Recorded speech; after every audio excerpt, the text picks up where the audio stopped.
समस्त को praise the Lord. आसंतु पवित्र बाइबल रो गोटे वाक्य पढ़ी जीवा। माथ्यू लिखित सुसमाचार 25 अध्याय 13 पद।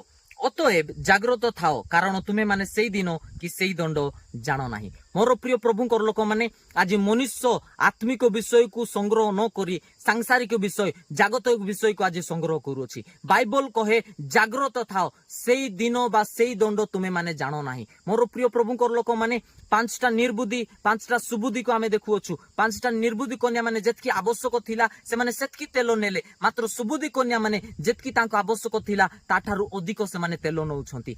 आज मनुष्य भाबुछि एतकी प्रार्थना मोर पई यथेष्ट, एतकी वाक्य मोर पई यथेष्ट, एतकी आत्मिक जीवन मोर पई यथेष्ट, सेतकी आत्मिक जीवन बा जेतकी प्रार्थना सेतकी वाक्य आपण मानको पई यथेष्ट नुहे। आपण मानको अधिक संग्रह करिबा पई पड़िबो। अधिक वाक्य अधिक प्रार्थना अधिक आत्मिक जीवन रे आपण मानको वृद्धि पाइबा पई पड़िबो। निर्बुद्धि कन्या माने भाबिले जे एतकी तेल आम मानको पई यथेष्ट। बोर जेतेबेले आसिले तांकर दीप लिबि गला।